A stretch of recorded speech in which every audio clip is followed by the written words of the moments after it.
Hi, you have reached Graphically Alex, where we talk about all things E followed by letter D, primarily focusing on BINGE. But today we are going to finish this episode of Find Food Freedom with Sam and Abby Roberts. I always forget her last name because it seems like there's so many Abby's in this space. But basically, they are two anti diet dietitians and they are now going to be discussing Ozempic. So let's go ahead and get into this. Just for reference, I like to use The Last of Us zombies to categorize people within E followed by letter D in terms of level of severity. Sam, this one, she is a level 1 zombie, so she's just an enabler basically. She's not actually in the issue. And Abby Roberts is a level 2 zombie, so she has a mild TR issue or toxic ritualistic, E followed by letter D. Okay. I call it toxic ritualistic because it is a repetitive ritual that you do over and over again, but it is not something passive like lighting a candle or incense. It's toxic. It's very bad for you, but it's where belief system meets behavior around consumption. So I call it the toxic ritualistic, or the TR for short. Okay, that should be everything. That's all my housekeeping. Let's go. Oh no, I my brain goes so many places. I mean, like when we talk about how all bodies deserve respect, I think another portion of my page too is very political. And so that of course goes into a lot of different areas. And I think it is all very inherently connected to what we're seeing within more of this rise of more anti-fat bias, people throwing away body positivity, people also misunderstanding what body positivity is. And I think that is a lot of what I'm seeing right now on the internet. I think what I'm hearing lately, and it's funny, whenever I say this, I'm like, I just saw countless videos of people saying this, and people go, no one's saying that. I'm like, so many people are saying this. Yeah, like you can find anything on the internet. Yeah, Like, yeah. I'm like, I'm not gonna pull up like countless hours of receipts for y'all. Here's a snippet, but what I'm hearing a lot of is like people saying that body positivity was like a scam or it's a myth, or that just means that like everyone should be fat and should love it always. And like we're another big one is of course like the glamorizing, romanticizing obesity, which oh Accurate. like that feels so gross coming out of my mouth. Um, and I can understand why people are thinking this way if I'm stepping into my own shoes of when I was very entrenched in diet culture, as well as what I hear from clients when I start working with them, or again, just like the things that I'm hearing on the internet is that it comes from a place of not really understanding the roots of body positivity. It comes from a place of not understanding the nuance too of health, bodies, the social determinants of health. So I think it's interesting. Again, it's subtle, right? But it could also be, Abby, that maybe people still disagree with it. Maybe they do understand and they still disagree. I think that's where we get into, again, she's a level 2, she's a stalker, right? So what we see a lot in stalkers is there's a pseudo intellectualism. They tend to rely on logic or pseudo logic, basically logic. And it's like, no, Abby, maybe they do know what it is and they still don't agree. So that could be the case too, which means you would have to convince, which I'm not trying to coach them as far as being an activist or whatever. But it's not always just that they don't understand. It's sometimes that they do understand and they don't agree. Or like in my case, I understand the roots of body positivity were always about glorifying obesity. They come from E followed by letter D clinics and all this stuff, and they talked about it outright from the start. So if you go all the way back, I remember Robin, my friend Robin, she was doing research on it and she pulled it up and she was like, oh my gosh, I was wrong. It was actually about that. It was actually about fatness, basically. So, but I think for some people, they took what they could from body positivity. Some people it helped, some people it hurt. The way that I viewed body positivity is I felt like it kind of broke the matrix of what was. And that could lead people to better paths. Like in my case, it ended up pushing me to sort of do it while fat kind of thing. And I ended up learning things and taking steps out of the TR over the late 2010s, basically, and then officially getting out of it completely in 2020. But other people, they got worse. And there were no guarantees with the 2010s body positivity wave. There was no guidance or anything. So it could take you anywhere, basically. And so I understand when people are like, well, I found it to be really positive, or I found it to be really negative. To me, it's like, well, you're both correct, It was very loose. So I don't think you can dictate to somebody if it was good or bad for them. For me, technically, it was probably good because it started to, I no longer subscribe to a fat role. And I don't mean role like ROLL. I mean role as in ROLE. I no longer subscribe to that. I was like, I could be the main character in my own life. I can go on adventures. I can put myself first, or I can do things even being fat. And I can get into way too much drama too, because I was in my 20s and it was just a hot mess. I can do that too, but I also had to bear the cost of that too, right? But the point was, like, I could live my life, and I never accepted fatness ever. I never did. And I got out. So I think not accepting fatness is a part of not being fat, basically. It's a part of not being obese. And obviously, like, you can be overly reductive and get too crazy on the other end too. Like, and trust me, we use the term weight normalization on this channel. I am not enabling at all of the reductive. Not at all. Not at all. So, yeah, let's be so fucking clear on that. And I think that's where we lose a lot of people on like short form content on the internet, because like I can't go into every little bit and nook and cranny of, this nuance, but that also gets people riled up and mad because they go into like the whataboutisms of it all. And it's like, well, like, okay, like we could talk about that, but that's not like the topic of this specific video right here. And I think you bring up a point, but you're also missing the point. You're like, and it just is so messy. And so I think that's a really big pain point right now for anti-diet dietitians. I think there's a huge problem of people taking things out of context on the internet. I think there's a huge problem of people misunderstanding what's being said on the internet, the whataboutisms. Like, it's tiring. It's tough. Well, that whole thing, that's just the internet in general. You can do your best as a content creator, but it's hard. It's even hard for me. But I am kind of introvert cringe, and then I'm also like, I have to talk like almost like a different language because of being censored by Nita. And people don't understand, and they're just like I recently had somebody be like, I'm sure you could say this. I'm sure you could say this. You don't know what I can say. I know more than you. Thank you very much.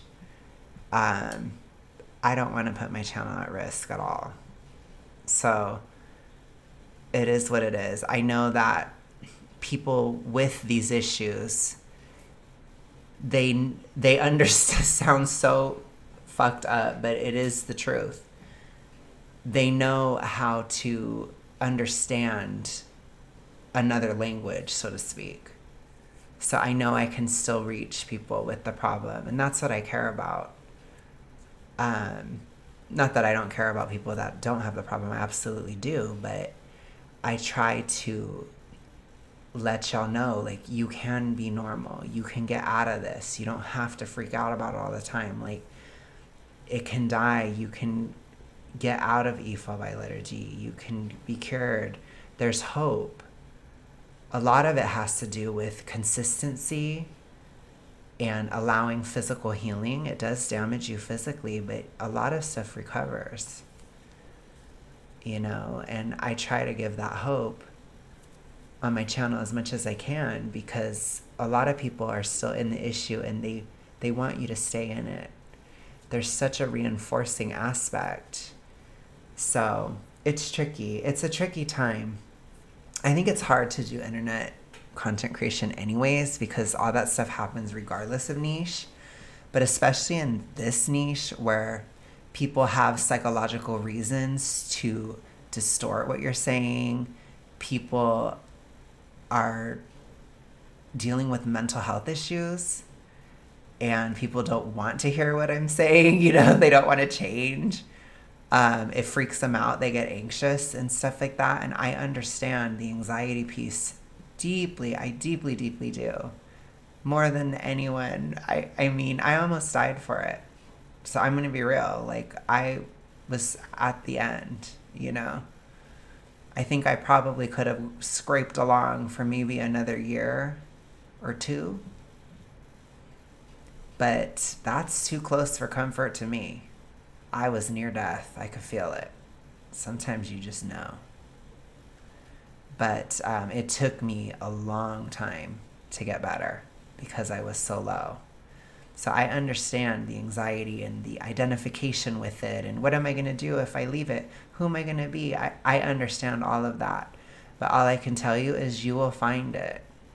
You will find yourself. You will find new cognitive pathways. You will find who you actually are outside of the DIS order if you leave. And it's beautiful and it's wonderful, but it is tough and it's scary too. And you have to face your fears, and that's a part of recovery. So, anyways, let's go ahead and continue. Girl, it is. Like, I feel like every time I check in with you, I'm like, how you doing? Like, how we hanging in? Because sometimes it feels like you're just like screaming into a void, and like there's like a tsunami coming, and like you just can't scream loud enough. Like, that's how I feel sometimes. But I totally agree. I know, I'm sure you maybe did a Stitch video to this. I forget how long ago it came out. We can link it in the show notes, but I did a response to like that body positivity influencer, heavy air quotes, that came out in the New York Times. Do you remember that, where she was saying how body positivity was like, she's going against it now and here's why? And it almost killed her because, again, like I was like, I responded to her being like, but that's not what body positivity is. Saying that you're body positive doesn't mean like I'm gonna try to be in a larger body and say fuck health and eat everything. Like, that's not body positivity. So that's kind of what I'm thinking of when you say that. Like that. It's something that changes depending on what's convenient. So that's basically what I will tell you guys. If you guys are not in this issue, if you don't understand, it's ever shifting. It will be whatever it needs to be to survive. So, and that's true on an individual level, and it's true on a collective level. So body positivity for many meant, yes, being as big as you were and never changing. Because if you changed, it means that you hate yourself, because within E fall by letter D, you believe that your size is an intrinsic and a super important part of your identity. I'll put it to you that way, which it can be, but it shouldn't be that important. You know, like I can say, yeah, I'm thin. But is it like, if I ever wasn't, then I'd lose everything? No. If I ever wasn't, would I be dead? No. Would I die? No. I wouldn't die. for me, it's more so like, oh God, I don't want to do that again. Ugh. I hated the process of downsizing. I don't want to do it again. So then I just maintain. That's basically it. I was just like, ugh. But that's me, you know? I think that's usually what people think when they're thinking of body positivity, but it's also like we could say the same thing about the other end of the spectrum. We could say that it's also not working to be any certain body size. It's not working to be I'm going to speed this up just a touch. We're just going to do a tiny bit. your smallest self, your largest self. Like either could happen depending on who you are, your genetics, your social determinants of health. But I think the point of body positivity is that it's learning that your body was never the problem. We're looking at all these other systems that are telling you your body is the problem. We're criticizing those systems. And it's helping for you to A huge part of body positivity is that you don't change how you eat. learn how to take up space in whatever that means to you mentally, physically, emotionally. And if you're eating to sustain that size, then you will stay that size if you do not change. It's eating again for all those different reasons of eating, not just for calories or for a number on the scale or for how much you can restrict and take out. I think the internet has really changed the meaning of body positivity, and it has made it so clouded and made it so difficult for us to kind of communicate this to people of what this actually means. And I think I've seen this a lot too with this rise of like strong, not skinny. Like, wait, yeah, again, where I'm like, it's the same messaging, you guys. It's still saying that there's a right way to have a body. It's really no different. It just feels empowering because not You're just projecting your TR experience into that messaging, though. There's nothing wrong with being strong. skinny is included in here, and the word strong is being used, and like, yay, women can be strong. Like, yes, they can. Love that, but this is still saying that like your body should still look a certain way because I've never heard this for You need to have a normalized weight. people in larger bodies to be strong, not skinny. It's still strong, but kind of skinny. Weight normalized. But kinda. And it's funny you bring that up because I had that written down as in a very, very similar campaign, right? The Stronger, Not Smaller campaign, which is same freaking thing with Hillary Duff. She hated that. With I believe it was the strength training platform Ladder, like did this big campaign with her. And did you do a Stitch video to that? It's like everything that comes out. Like, did you do one? Did I? I don't know. You did one, I'm assuming. I know. Oh, yes. What am I saying? I knew that. I did one as well. Someone chose to talk about us doing that. But yes, you had to make sure to talk against a woman who's in shape and advocates for fitness, of course. With your precious time, precious energy, you had to make sure you spoke out against what she said. Again, I'm an activist too, so I understand. You don't believe in it. You don't like it. It goes against what you believe, which they are so cognitive dissonant that they don't understand that they are glorifying obesity because they're putting down that campaign. Like, it's a choice. It is a choice. But that's a perfect example of like, I did this video, right? Where I'm saying this is no Hillary Duff slander, first of all. As a millennial, I love that woman. That's fine. It doesn't have to be personal, but your activistic point is still crap. I love the TV show Younger. She is an idol to me. I grew up with her, so I feel. And this is nothing against knocking people wanting to be stronger. Like you just said, there's nothing wrong with wanting, we are both personal trainers. There's nothing wrong with wanting to implement strength training or, range of motion, more endurance, more strength. All of that is wonderful if you want to do that, not because you have to do that, right? So you don't like that Hillary's pretty? Or you don't like that she's in shape? That's what it is.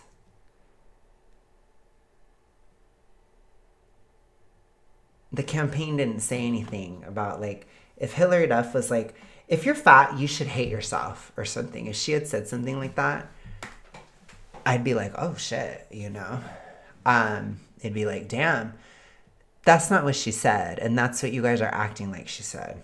But still, when I posted about that, my comment section is filled with like, oh my gosh, like you're ripping apart her body. There's nothing wrong with this. Da, da, da, da, da. She's so brave for this campaign. And I'm like, she's so brave? Like, she is a thin, white, cisgendered, able-bodied, heterosexual woman. She was always weight normalized. And even at a time where she was pressured to be thinner, she wasn't. So, like, if you're talking the 2000s and being in the show business scene, she got criticism for how she looked then, and she was always weight normalized. She never subscribed to that. But it's like,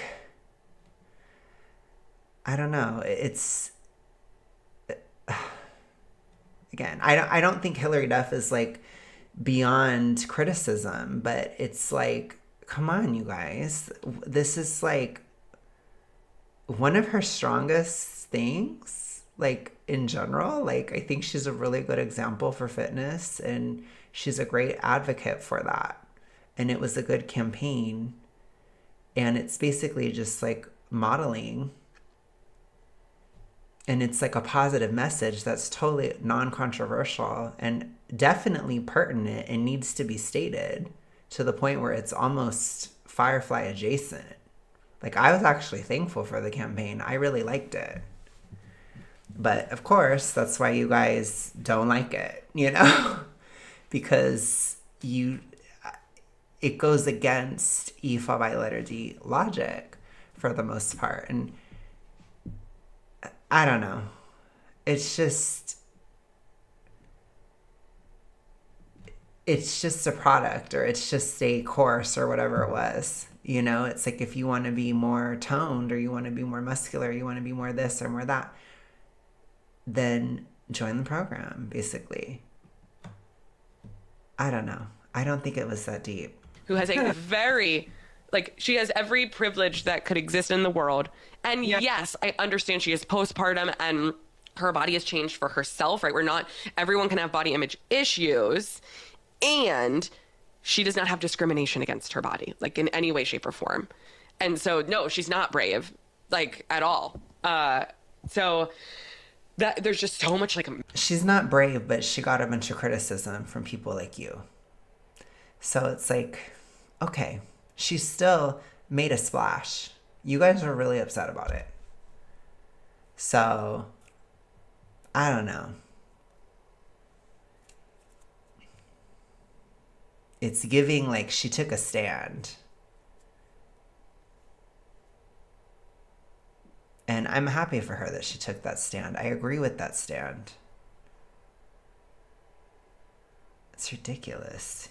Misunderstanding, like you said, of what we're saying. And no matter how much context or nuance you try to throw in a short form video, like, you only have a couple of minutes, if that, and you don't even get people's attention. So yeah, no, it is funny if you look at the videos of, like, you know, because you can go into all of your metrics and see when people stopped watching the video, and like the big drop offs and things, or when people liked it, and you know, and I know there's also data too that comes out of, like, usually people are liking or commenting within the first like 3 seconds of the video. They're only watching the first 3 seconds and then they scroll away. You can get anything, and like, you can't even get anything in the minute and a half or 2 minutes or 3 minutes or whatever that you're recording this video. Like, there's so much that's lost in that. And I think a lot of people get super defensive, and I get it when you're talking about how, like, we can still like Hillary Duff and acknowledge that this was not a brave campaign, and acknowledge that her body is still. Why does it have to be? Or why do you have to view it as that? Why are you competing with her? You little TR zombie. Why are you competing with her? It's competitive. I see it clean as day, pure as day, whatever this expression is. Plain as day. I see it. It's a TR competitive bullshit thing. That's what it was. Very desirable for society in the way we talk about bodies, and still acknowledge that strong, not skinny can be empowering for you if you're coming out of this focus of only being your smallest self and nothing else, Mm-hmm. and recognize that this is still diet culture. Like it's Yes. there's so many ands that go into this. You're so right. I think when we're talking about this, people really bring up this idea of, okay, so you just don't think people should move their bodies. You don't think people should work on increasing muscular endurance, strength, their bone It's because you guys are projecting a bunch of bullshit into the campaign that wasn't there. So somebody who's a normal person that doesn't have an E followed by letter D, they're hearing what you're saying and they're like, so what are you upset about? density. And it's like, I never said that. And we're Then personal what are you trainers. Like, saying? we get Yeah. it. Yeah, it's just I'm not going to push a certain way of movement or frequency of movement onto anyone because I think that that can be so full of shame for so many people. It's like telling a person in a larger body to just lose weight. Oh, because they've never heard that before? I think everyone has been telling them that, like their doctor, their, people in their family, the internet. It's like repeating Yes, and they're choosing not to. the same thing that doesn't do anything for anyone except just increase shame. It is not helpful. Instead, it's like, do you even need to lose weight for health? Maybe not. I mean, it depends on the person, but having a normalized weight is important for health. Usually not. Is it that you want to move your body more because you like that and that feels Weight normalization. Some people need to put on some weight, some people need to take some off. good? Cool. Let's explore some ways of moving your body that you actually enjoy, doesn't feel like a punishment, and isn't necessarily weight loss focused if you don't want it to be. I think, again, it's just there's so much nuance in it. And I think I just always go back to like, hey, you deserve to do what you want with your own body. I'm just going to also look at ways if we're working one on one to help reduce harm of any of that and help build more of that curiosity and compassion for self rather than it being so rooted in shame. Totally. I think one thing I'm going to definitely do is link the social determinants of health in the show notes because I know you've mentioned a lot on this episode. And I think I have a little blurb I want to, my ADHD brain is just like taking notes as you're writing because like, don't forget this. First off, I think one, like when we're looking. Also, be aware that neurodivergence is common in level 1 zombie. That's a trend I see too.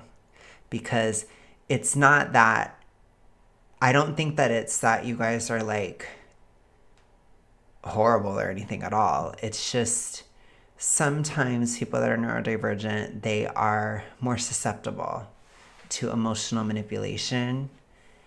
And there's a lot of that in the TR. So I just had to point that out because I caught that there. She's an enabler.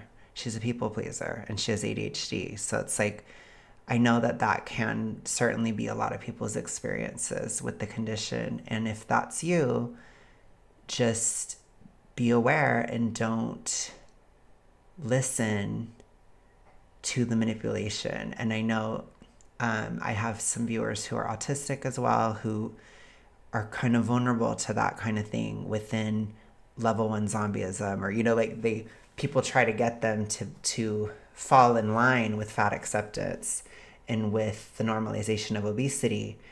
And I tell you guys, like, keep the realistic perspective, like caloric realism, for example, that exists, that is true.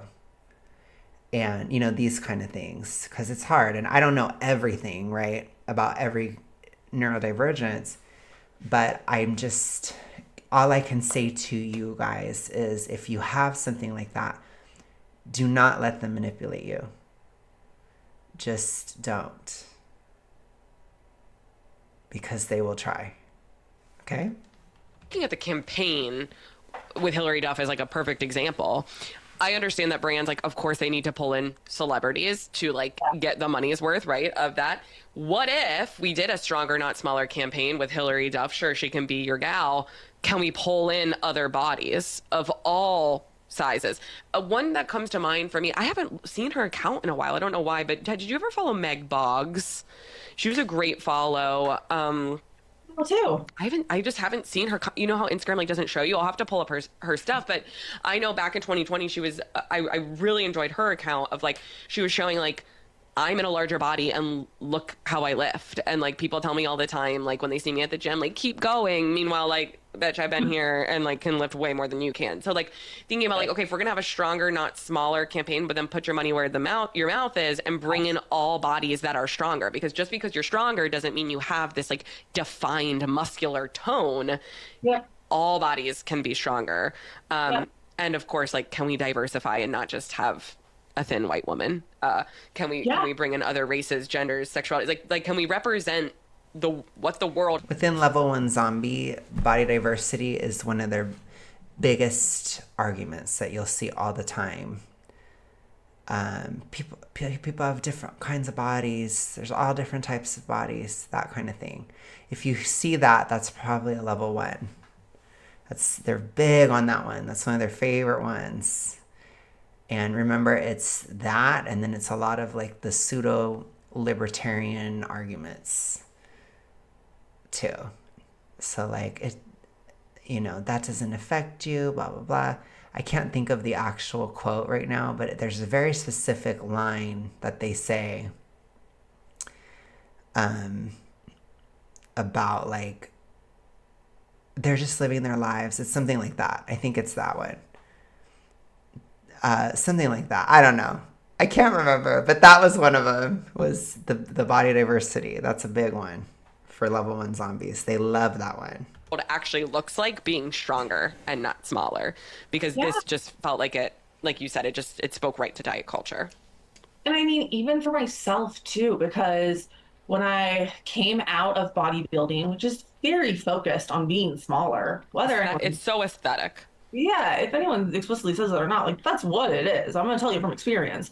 And so out of that, I did the whole, I'm going to be stronger, not smaller. And so I went down that means I need to be a power lifter now. Okay, well, just because you did that doesn't mean everybody does.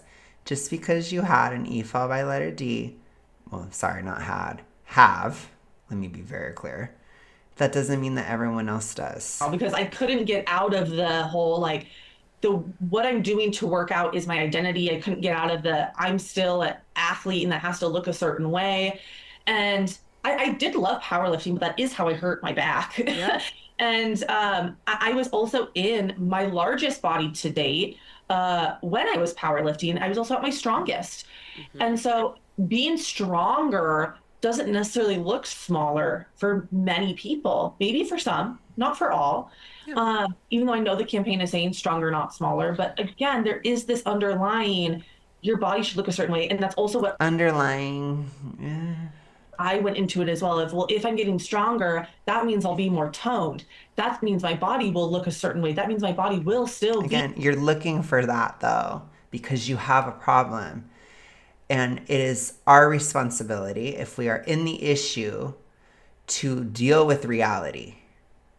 So you can't expect the world to conform to your path of recovery. It's not going to happen. You will have to deal with triggers. You will have to deal with, oh, I feel this comparison right now and I'm uncomfortable, or I feel competitive right now and I don't like that. You have to sit there and unpack that. That's your problem. It's not Hillary Duff's problem. It's your problem. So you're not going to control the whole world. You're not going to be able to do that. If somebody walks up to me in the grocery store and they tell me that, oh wow, you've lost a lot, da da da, I can't control if that's going to happen or not. And 2 years ago when that happened to me, it was triggering. And I get really anxious and I'd be like kind of, internally very anxious. But now it happens, I don't give a fuck. So you work on the triggers, because otherwise you're keeping the issue alive, for one. And for two, you're going to live life like whack-a-mole every day. It's no way to live, and that's not recovered.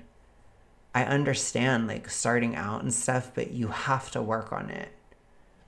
And she, like I said, she's not recovered at all. So she's just not that severe. So it's not like, for Abby, it's not life and death. It's not at that level. but it is probably causing her a lot of anxiety. Like, I think you should let it go. And I think people that have it mild, they don't realize it can always get worse. Like, especially if you go through something triggering, then it can escalate. And so this is a liability for her to have all this in her mind still. Be this same size, just more toned. There was still a lot of diet culture that was in my head. And so that's why I always go back into the like just pushing against that message more of if this really does feel empowering to you, that's great. That's great. You are allowed to use that. And let's actually look at the like what this message really means, where it's coming from, what it's selling us, who's giving this message. Yes. It's usually, I mean, people that look like you and me. It's usually thin white women. Yeah. And again, because I know there's people too that are like, well, what's wrong with being a thin white woman? I'm not saying there's something inherently wrong with that. I'm just saying we're usually the spokespeople around diet culture. We are. That's a great quote. Thin white women are the spokespeople for diet culture. Let's just say it how it is. That's why when you... Okay, but isn't that what you guys are still doing? I don't get it. Whatever. It's weird. I think that that's why they especially have an issue with Hilary Duff, because they can project themselves more easily onto her, because they have like other... It's like you get very comparative-ish and competitive-ish the more similar somebody is to you within the TR. It's why women are worse to other women. It's why men are worse to other men within the TR. It's just very much that way. And I think that they're having a moment with Hilary Duff where they don't like her, or like they have an issue with it.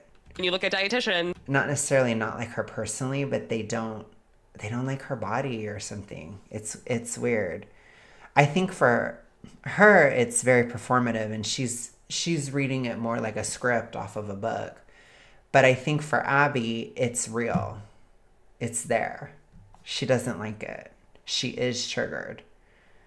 But for Sam, it's performative, and that's the difference. Can you see the difference between the two levels of zombie? it's like, look at the numbers, look at the percentages.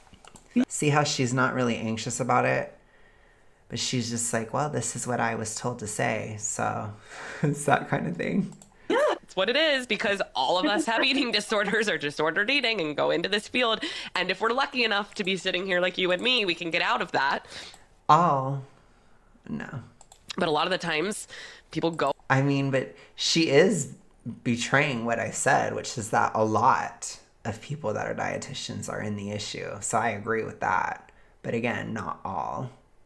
But you have to be like very careful. And I told you, TR zombies love anything that has to do with body, food, fitness, any of that.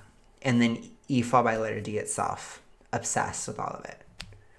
And they'll be in different industries. They'll do research that's biased. They'll do clinician work that's biased. They'll do dietitian work that's biased. They'll do fitness work that's biased, like anything. So you have to be skeptical when you're going to these people, because they might have a problem. And you don't want to be encouraged or reinforced. I like the word reinforced.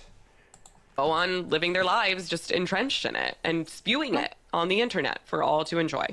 Yeah, I mean, well, if I said that, I'll ruffle some other feathers. It's like if you're talking about if you're talking about diet culture and the roots of that, you're talking about anti-fat bias and the roots of that, you have to look at racism. And I think a lot of people get really mad at that, and they go, oh, we're bringing... This has been discussed to death, but I have to say it. This firefly is tired of this one. Any race can be fat. I almost said any fat can be race. Any race can be fat. That just throws it out. That's it. It's done. That killed it. Oh my gosh, it's dead. Bye. Race into this again. Not everything's inherently race. Yes, it is. Everything is tied back to that. And that's also why so many dietitians are... But don't you think that could be part of why it's so heavily enforced on people of color to be fat or to be fatter, it's like, the connection of racism to fatness, the only one that actually exists, has to do with generational trauma that goes to a TR place, basically, and then is passed down from generation to generation. As I've told you guys, the TR is learned, but it can also be a bit genetic too. So if you have like a group of people that was deeply traumatized in the past, the legacy of that can live on through the TR. And that is very relevant. But in no way, shape, or form does that mean that you should reinforce toxic ritualistic behaviors to, for example, Black women. I think that's horrifying. And actually, like, disgusting, basically. I don't know what else to say. Like, that is horrible. Because you don't, I don't know. It's like, it's just horrible. It's just horrible, basically. You're taking something that's already like a wound and making it worse. That's basically what you're doing. And it doesn't even have to be like, racism or sexism or something like that. It can be just like very personal trauma or family trauma that, they call it family curses, that kind of thing, It can be all that, like my family, it's TR for at least 3 generations. At least 3. It's like it goes deep. And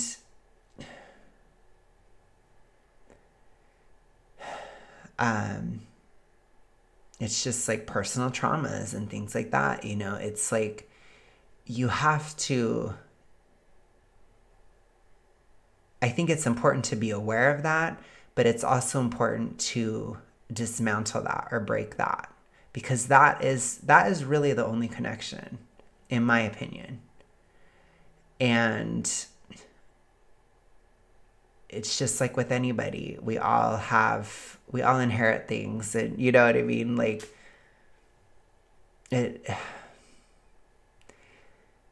but I think all we can do is focus on the present when it, I'm talking specifically about the TR, like all we can do is focus on the present and stop it now, and it can end with us. And I'm a huge advocate for it ending in this current generation with this current time. Like, it's so important. I've told you guys, if you have kids, you got to get out of the issue yourself, because they will see you. You can't hide it from your kids. They know, but they'll also know if you recover too. So you have to get out. So anyways, are white women. Yes. There's a lot. I mean, I think in like the healthcare field, of course, there's still a lot of sexism and who's allowed to be a nurse and a dietitian, and it's women. And then you look at the schooling for dietitians, and there is a lot of, I mean, you're paying to do the labor. It's unpaid labor that you're paying for. Yes. And that's not accessible for a lot of people. And then they added the master, because did they add the masters on when I was grandfathered into not having to have my masters. Yeah, I was grandfathered in that too, but Okay. I'm also under this impression, because we were being told this throughout undergrad, of like, but if you don't get your master's, you won't get any jobs, because everyone just like you is going to get that. So I was like, oh, I have to do this. So yeah, of course. So again, making it even less accessible to people. Oh yeah. Oh yeah. And then school's just getting more and more expensive. Cost of living is just getting more and more expensive. Food is getting more and more expensive. And then we look at too with like SNAP benefits. They have taken out the ability to get fast food with those benefits. They have made it even more narrow about who can get what. And so there's a lot of issues in that too, just accessibility with food and thinking about. Super weird. Super, super weird take on that one, Abby. Who is on these benefits, and so it's impossible for me to talk about these things without going into all of that too, because again, the nuance is so strong. And again, it's also me having to check my own biases within this. And also, I think recognizing too, and preaching this of just because I or someone else hasn't had this direct lived experience doesn't mean it doesn't exist. Yep. And I think that's a big thing on the internet too. Like, have you heard of the bean soup theory on TikTok? Oh, I say with some of my girlfriends who are content creators, we were always like, oh, the bean soup of it all. That's like what I say. So big. Like, I love that. It's so real. Yeah. And for those listening, it was a I creator know doing that like you guys are bean souping the Hillary Duff thing, so you're hypocritical. a bean soup recipe, and then it like blew up and went viral, and so many people in the comments were like, but what if I don't eat beans? Yeah. I don't like beans. Like, Yeah. Then fucking scroll. don't eat soup. Crazy. Crazy is right. Well, I think another thing that we kind of touched on, and I have it circled here because like people will, and I'm sure you get again these comments similar to me all the time of like, but what if I need to lose weight for my health? But what if I need to lose weight for my health? Like, and again, I think this comes back to like you said, when you and I have Yeah, that really inconvenient thing. this is like a superpower that we have this lens of when we were entrenched in diet culture, where like I totally understand when people are writing that where they're coming from, and I know that they don't have the verbiage yet of like kind of where we're at or the language with this. So with the social determinants of health, which I'll put in the show notes, just to kind of like touch on that again of like what we're talking about is everything that impacts our health, our environment, our medical care, genetics and biology, social circumstances, and our individual behaviors. Recognizing that weight is not a behavior, it's a data point. So within the TR, everybody's origins into that are different. Everybody's triggers are different. So all that kind of stuff. For example, within BINGE, a common trigger is getting out of poverty. So like the memory of poverty can be a huge one for people. Or like if you are dealing with poverty, which oftentimes people within BINGE are dealing with poverty because they're spending so much on food. When you get out of poverty, then you immediately want to play bingo. You immediately want to BINGE. It's a huge trigger. So it's like there it is connected, but you always have a choice. And I will never give you an out on this channel. Ever. You always are choosing to be in the TR. Tied to our genetics and biology.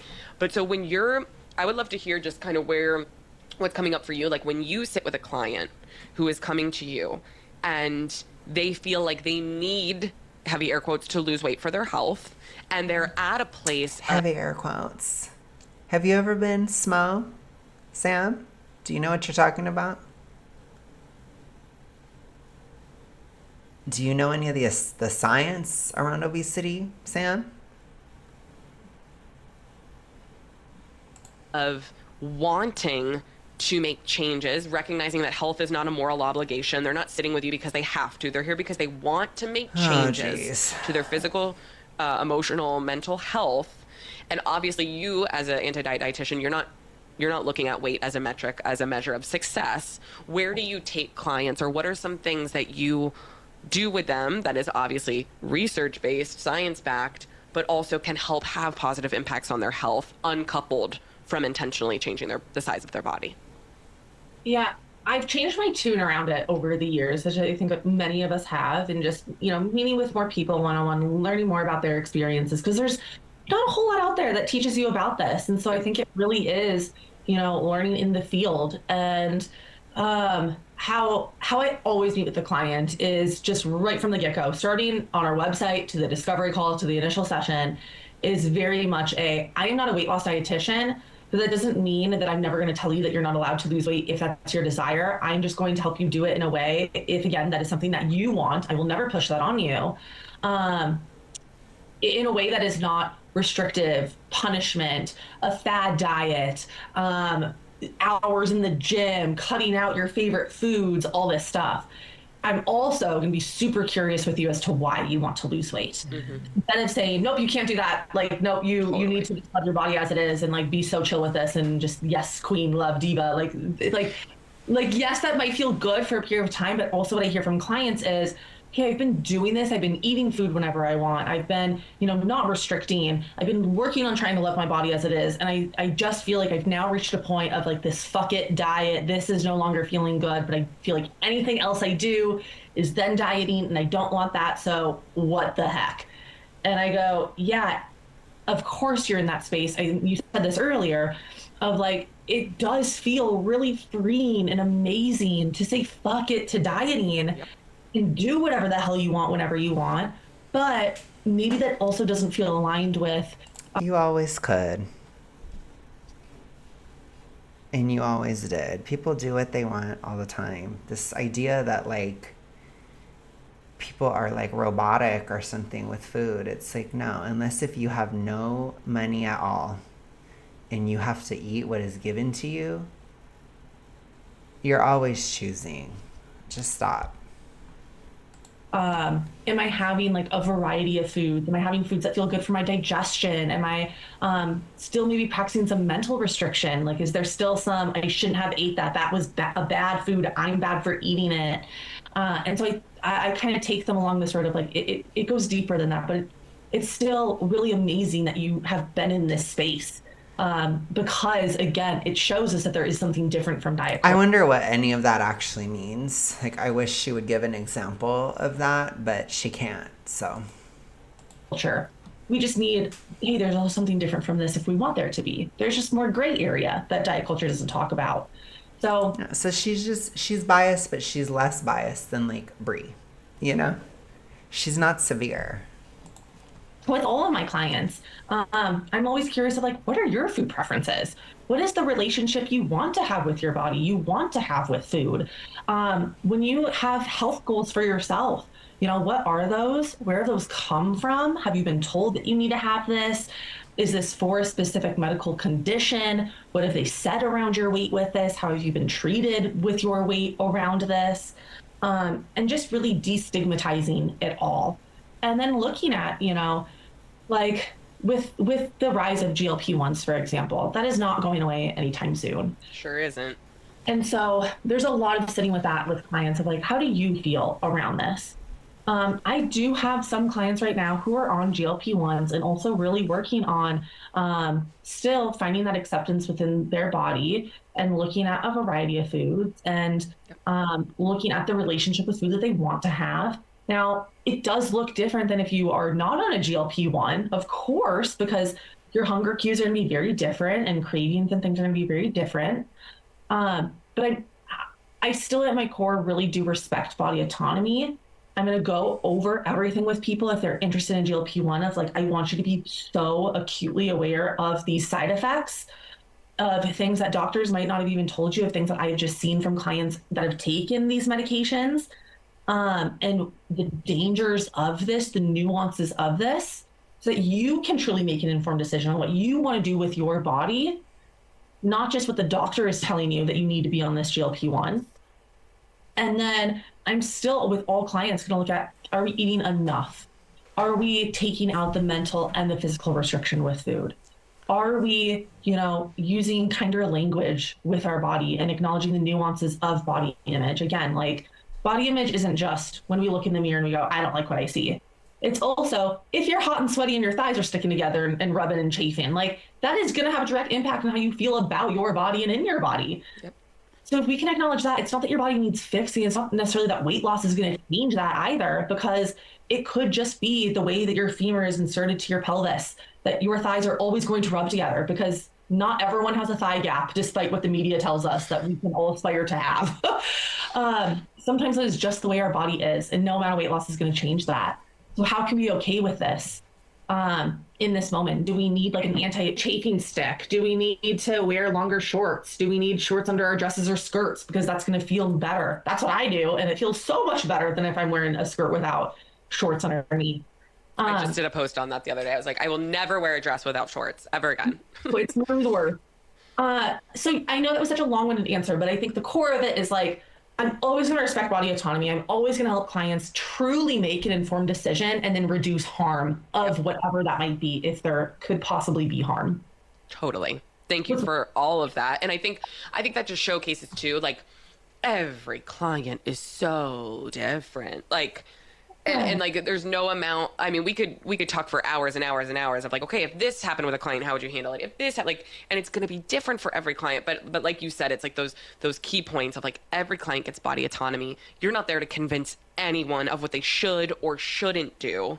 You're there to support your client. So just remember that within the haze or soft haze framework, they often will talk this way to get you to join their program or be a client with them, and then they will actively discourage you from downsizing and stuff because they are subversive. That's actually like a part of it, which I believe Compulsive Rambler had a video about NIDA, the charity, and how they were talking about that. I think it was NIDA, where they will offer downsizing help just to get people in, and then they talk them out of it. So just be aware. Client to provide evidence, to provide, like you said, these real symptoms that people are experiencing on different medications or whatnot, and to help them have a more pleasant relationship with food and their body and whatever that looks like for them. Sorry, not sorry. Telling someone to lose weight and continuing to push that narrative onto them does quite literally nothing in terms of a pleasant mental health, physical health, emotional health. It just sucks. It just sucks. And from what we know in most research, it actually has the opposite effect. So if we tell someone to lose weight, they usually end up gaining weight to that advice, which is And just also, a just mindfuck. thinking about all of the reasons why someone's body may have changed. Like, Yep. you know, I think you have to address the underlying reasons, the underlying issues, and you need to understand what they are. Is it just laziness? Is it just complacency? Or is it a TR issue that's at hand? Is it a repeated pattern of behavior dealing with triggers and all these things? Like, that's definitely going to be more complex than somebody who just needs to get off the couch and stop eating a bag of chips every day. You know, it's different for different people for sure, but I understand if someone is coming into a session and they're like, I am taking this antidepressant or this anti-anxiety medication or, you know, whatever it might be, and or birth control, and I've experienced weight gain and feeling a certain way about that. And I'm like, hey, that's understandable. I think there's always going to be a certain feeling that comes up when our body changes, but you're not inherently wrong for feeling that. You're not inherently wrong for your body changing. You're not inherently wrong for needing a certain, say, medication in order to, like, for that to be life-saving, preventative, whatever it might be, and your body changed from that.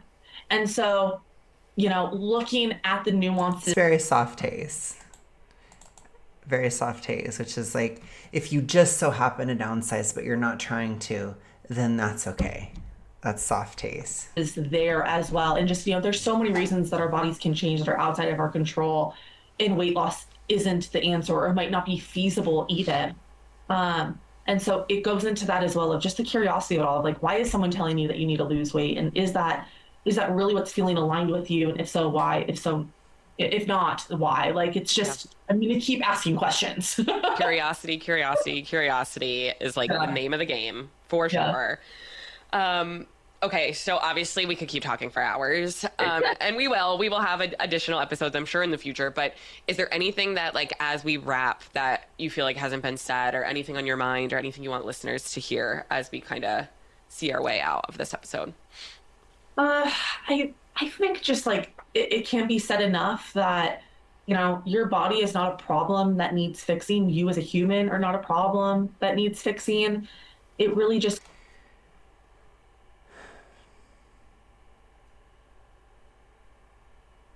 Not helpful. goes into, like, I'm always preaching the criticize the systems, not the people within them that are just trying to survive and Not helpful. navigate it the best way they know how. And that goes so heavily into bodies and food and movement. It always feels like we're doing something wrong. Even when we're doing the thing that people told us to do, it's like we're still missing something. You're stuck on this hamster wheel. Yep. And so always going back into, like, you deserve to have body autonomy. You deserve to have respect for your body. You deserve to have other people respect your body, however that might look for you and how you need that to look for you. And You know, You can't control what other people do, so you need to get out of that. That's TR. That's not a thing. As far as like, you need to just stop obsessing. That's the thing that I'm going to tell you. Stop obsessing over your body. It matters. Your body matters. Your body is you. You are your body. It's important. You need to take care of your body. But it should just be like a baseline routine with not much emotion in it, because it's not emotional. It's like brushing your teeth. Brushing your teeth is not emotional. So you need to get consumption and weight maintenance and exercise and all these things. You need to get it on the same emotional pitch as washing your hair, brushing your teeth, doing laundry. It's just very routine, mundane. And if you are somebody in the TR, you need to get to that place where it becomes boring, because it is boring.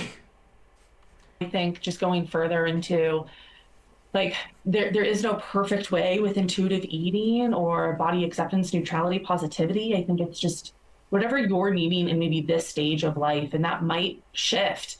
And I talk too about like intuitive eating on my page, of adapting that with neurodivergence. I talk about how there might be some days where you feel neutral with your body and other days where you love your whole body or aspects of your body, feel indifferent towards others, dislike parts. And that's all part of being human, especially in 2026, especially with the internet.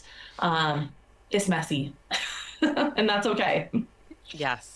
Yes, love that. So for people to find you, Abby, where is the best place that they Okay. can find you? Okay, we're done. We're done. We're done. But thank you guys so much for watching. If they ever do another episode, I'll cover it again. This was interesting. I like being able to show you guys people who are not so severe, because this is more common for sure. But I will talk to you guys again soon. I hope you have a good rest of your day, night, etc. Bye.